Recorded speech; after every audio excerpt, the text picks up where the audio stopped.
सबको फिर से Gurudeva English medium higher primary school में स्वागत है। मैं आपका हिंदी अध्यापक सनाउल्ला। प्रिय छात्रों, हम पिछली अवधि में क्या चर्चा की थे उसको एक मरतबा दोहराएंगे, यानी रिपीट करेंगे।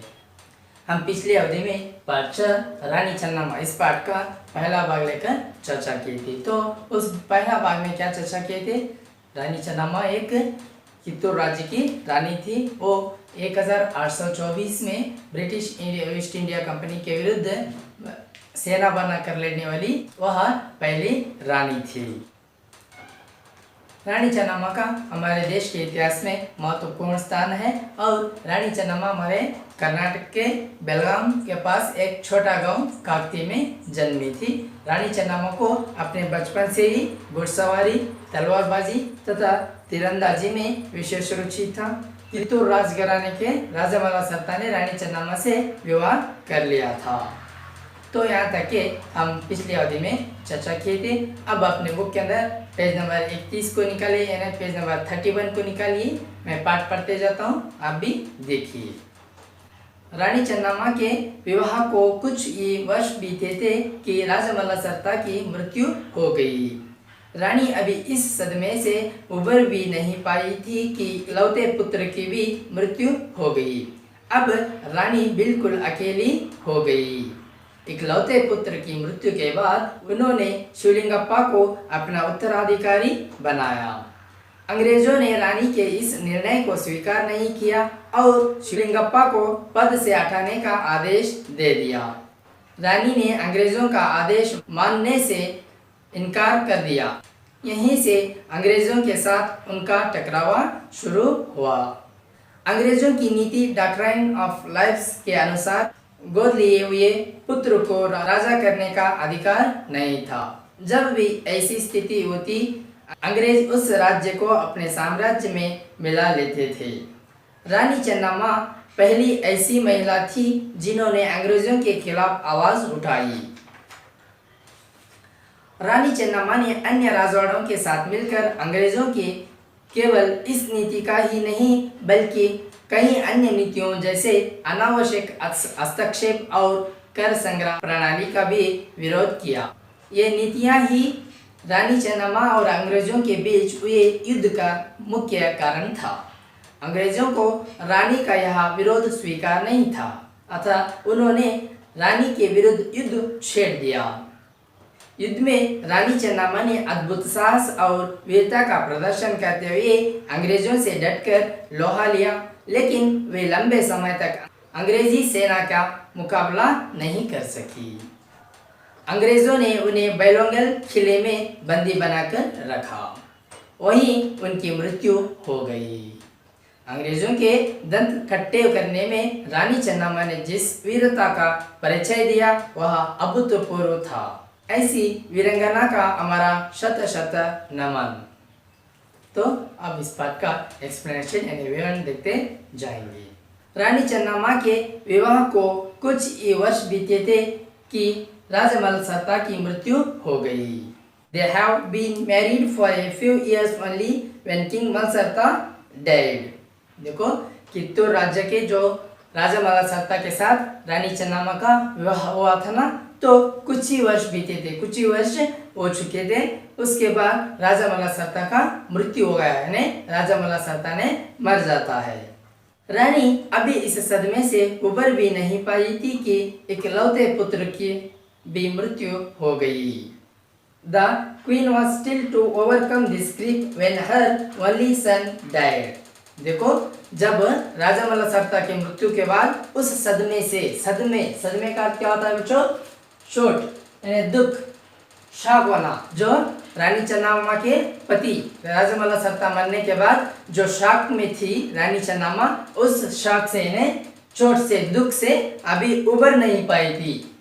मीन्स सदमे से और दुख से बाहर नहीं आई थी। लेकिन इकलौते पुत्र का भी मृत्यु हो गया। इकलौते का क्या होता है बच्चों? इकलौते का अर्थ अकेले, यानी एक मात्र, सिंगल। जो एक पुत्र था वो पुत्र का भी मृत्यु हो गया। अब रानी बिल्कुल अकेली हो गई। Now the queen was all alone. तो रानी चन्नामा के पति जो राजा बलद सत्ता का भी मृत्यु हो गया और एकलौते पुत्र एकमात्र जो पुत्र था उसका भी मृत्यु हो गया। तो रानी चन्नाम्मा हमेशा के लिए अकेली हो गई। इकलौते पुत्र की मृत्यु के बाद उन्होंने शिवलिंगप्पा को अपना उत्तराधिकारी बनाया। After the death of her only son, Queen Channamma made Shivalingappa her heir। तो रानी चन्नाम्मा ने उसके पुत्र के मृत्यु के बाद शिवलिंगप्पा को अपना उत्तराधिकारी बनाया। उत्तराधिकारी का क्या होता है बच्चों? उत्तराधिकारी का वारिस यानी सक्सेसर। तो पुत्र के मृत्यु के बाद रानी चन्नाम्मा ने शिवलिंगप्पा को अपने वारिस बना के रख दिया। अंग्रेजों ने रानी के इस निर्णय को स्वीकार नहीं किया और शिवलिंगप्पा को पद से हटाने का आदेश दे दिया। The British did not accept the decision and ordered to disinherit Shivalingappa. तो रानी चन्नाम्मा का इस निर्धार को, कौन सा निर्धार? जो शिवलिंगप्पा को अपना वारिस यानी उत्तराधिकारी बनाई थी, इस निर्धार को, इस निर्णय को, निर्णय का क्या होता है बच्चों? निर्णय का फैसला यानी डिसीजन। तो इस निर्णय को अंग्रेजों ने, ब्रिटिशों ने स्वीकार नहीं किया और शिवलिंगप्पा को अपने पद से हटाने की आदेश दे दिया। आदेश का क्या होता है बच्चों? आदेश का आज्ञा यानी ऑर्डर। तो शिवलिंगप्पा को पद जो स्थान दिया गया था उस स्थान से हटाने के लिए आदेश दे दिया था, आज्ञा दे दिया था। शिवलिंगप्पा को जो स्थान दिया गया था उस स्थान से हटाने के आदेश ब्रिटिशों ने आदेश दे दिया था, आज्ञा दे दिया था। रानी ने अंग्रेजों का आदेश मानने से इनकार कर दिया। तो रानी चन्नाम्मा जो ब्रिटिशों के आदेश को मानने से इनकार कर दिया। तो मैंने शिवलिंगप्पा को अपने उत्तराधिकारी से नहीं हटाती हूँ, बल्कि रानी चन्नाम्मा ने अंग्रेजों के आदेश को मानने से इनकार कर दिया। यहीं से अंग्रेजों के साथ उनका टकराव शुरू हुआ। This is the beginning of a dispute with the British. तो यही एक बात से, यानी अंग्रेजों के आदेश को मानने से रानी चन्नाम्मा इनकार की थी, तो यहीं से उनका टकराव, अंग्रेजों के साथ टकराव शुरू हुआ। तो टकराव का क्या होता है बच्चों? मतभेद, भिड़ंत यानी कन्फ्रंटेशन। तो वहां से रानी चन्नाम्मा और अंग्रेजों को टकराव शुरू हो गया। अंग्रेजों की नीति डॉक्ट्रिन ऑफ राइट्स के अनुसार गोद लिए हुए पुत्र को राजा करने का अधिकार नहीं था। तो अंग्रेजों की एक रूल्स थी, एक नीति थी। नीति का क्या होता है बच्चों? नीति का नियम यानी सिद्धांत, पॉलिसी। ओके, तो अंग्रेजों की भी एक सिद्धांत के एक नियम या एक पॉलिसी थी। क्या पॉलिसी थी? डॉक्ट्रिन ऑफ लाइफ्स के अनुसार, इस पॉलिसी के अनुसार जो गोद लिए हुए पुत्र को राजा बनाने का अधिकार नहीं था। जब भी ऐसी स्थिति होती थी, अंग्रेज उस राज्य को अपने साम्राज्य में मिला लेते थे। Whenever such a situation arose, British merged that state in their empire। जब भी ऐसी स्थिति आती थी, जैसे कि उस राज्य को, कोई एक राज्य को चलाने के लिए राजा नहीं होता है, वैसे समय में, वैसे संदर्भ में अंग्रेजों ने उस राज्य को अपने साम्राज्य में मिला लेते थे। साम्राज्य का क्या होता है बच्चों? साम्राज्य का अर्थ राज्यों तथा देश का बड़ा समूह। देखो, राज्यों तथा देश का बड़ा समूह, एम्पायर। तो वैसे राज्य को अंग्रेजों ने अपने साम्राज्य में, अपने एम्पायर में उन्होंने मिला लेते थे। रानी चन्नाम्मा पहली ऐसी महिला थी जिन्होंने अंग्रेज के खिलाफ आवाज उठाई। Queen Channamma was the first such woman who raised her voice against British। तो देखो बच्चों, रानी चन्नाम्मा पहली ऐसी महिला थी कि अंग्रेजों के खिलाफ आवाज उठाने वाली वहां पहली रानी थी। रानी चन्नाम्मा ने अन्य राजवाड़ों के साथ मिलकर अंग्रेजों के केवल इस नीति का ही नहीं बल्कि कई अन्य नीतियों जैसे अनावश्यक हस्तक्षेप और कर संग्रह प्रणाली का भी विरोध किया। Queen Chennamma, in association with other royalties, opposed not only this policy of British but opposed many other policies also, like unnecessary interference and tax collection system.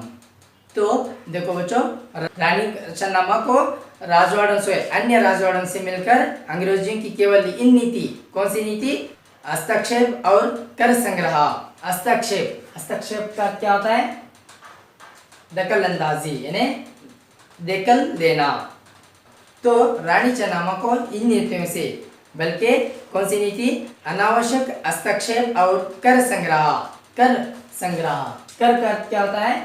किसी राज्य द्वारा व्यक्तियों या संस्था से लिया जाने वाला धन को क्या कहते हैं? कर कहते हैं, टैक्स कहते हैं। तो ऐसे नीतियों को विरोध किया रानी चन्नम्मा ने। अनावश्यक हस्तक्षेप और कर संग्रह प्रणाली का विरोध किया। ये नीतियां ही रानी चन्नम्मा और अंग्रेजों के बीच हुए युद्ध का मुख्य कारण था। यही नीतियां ही रानी चन्नम्मा और अंग्रेजों के बीच युद्ध होने का मुख्य कारण भी था। अंग्रेजों को रानी का यह विरोध स्वीकार नहीं था, अतः उन्होंने रानी के विरुद्ध युद्ध छेड़ दिया। The British did not accept this opposition from the Queen, so they waged war against her.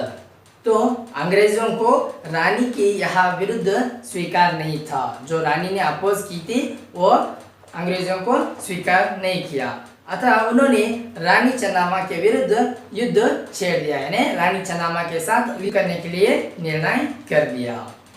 युद्ध में रानी चन्नम्मा ने अद्भुत साहस और वीरता का प्रदर्शन करते हुए अंग्रेजों से डटकर लोहा लिया, लेकिन वे लंबे समय तक अंग्रेजी सेना का मुकाबला नहीं कर सकी। Queen Channamma displayed exceptional courage and bravery while fighting tooth and nail with the British, but she could not stay for long in the battlefield against British army. तो रानी चन्नम्मा युद्ध में रानी चन्नम्मा ने अद्भुत साहस और वीरता का प्रदर्शन करते हुए अंग्रेजों से फाइट करने लगी, यानी युद्ध करने लगी। तो अंग्रेजों से डटकर लोहा लेना मीन्स मुकाबला करना। अंग्रेजों के साथ रानी चन्नम्मा ने वीरता से, साहस से मुकाबला कर रही थी, लेकिन वे लंबे समय तक जो मुकाबला कर रही थी रानी चन्नम्मा, वे लंबे समय तक अंग्रेजी सेना यानी अंग्रेजी आर्मी से जो लंबी समय तक मुकाबला नहीं कर सकी। अंग्रेजों ने उन्हें बैलोंगल किले में बंदी बनाकर रखा। The British kept her captive in the Bailhongal fort and she died there only. अंग्रेजों ने रानी चन्नम्मा को बंदी बनाकर बैलोंगल किले में रख दिया। बंदी का क्या होता है बच्चों? बंदी का खैदी यानी प्रिजनर। तो अंग्रेजों ने युद्ध करते समय रानी चन्नम्मा को बंदी बनाकर, खैदी बनाकर बैलोंगल किले में बंदी बनाकर रख दिया। वहीं उनकी मृत्यु हो गई। तो रानी चन्नम्मा की वहीं मृत्यु हो गई। रानी चन्नम्मा बैलोंगल किले में ही मर गई। अंग्रेजों के दंत कट्टे करने में रानी चन्नम्मा ने जिस वीरता का परिचय दिया वह अभूतपूर्व था। The courage that the Queen displayed while fighting with the British was really incredible. तो अंग्रेजों के दंत कट्टे करने में रानी चन्नम्मा ने जिस वीरता का परिचय दिया, जो अंग्रेजों के विरुद्ध रानी चन्नम्मा ने दंत कट्टे करना यानी परास्ता करना जिस वीरता का परिचय दिया वह अभूतपूर्व था। अभूतपूर्व का क्या था बच्चों? अभूतपूर्व का अर्थ जो पहले ना हुआ हो। जो पहले ना हुआ हो उसे क्या कहते हैं? अभूतपूर्व कहते हैं। तो रानी चन्नम्मा का अभूतपूर्व स्थान था। ऐसी वीरांगना को हमारा शत शत नमन। Our heartiest salute to such a brave art heroine. देखो बच्चों, ऐसी वीरांगना का क्या होता है? बहादुर स्त्री यानी ब्रेव लेडी। ऐसी वीरांगना कौन थी? हमारी रानी चन्नामा। ऐसे वीरांगना बहादुर लेडी को हमारे शत शत नमन। शत मीन्स 100, शत नमन। तो देखो बच्चों, हम इस पाठ में क्या सीखे? रानी चन्नामा अंग्रेजों से कैसे युद्ध की और कैसे उसको बंदी कर दिया, और रानी चन्नामा का मृत्यु कहाँ पर हो गया, इस पाठ में हम चर्चा किए। ठीक है बच्चों, फिर अगले अवधि में फिर से मिलेंगे। जब तक के लिए खुश रहिए, सुरक्षित रहिए, पढ़ाई करते रहिए। धन्यवाद।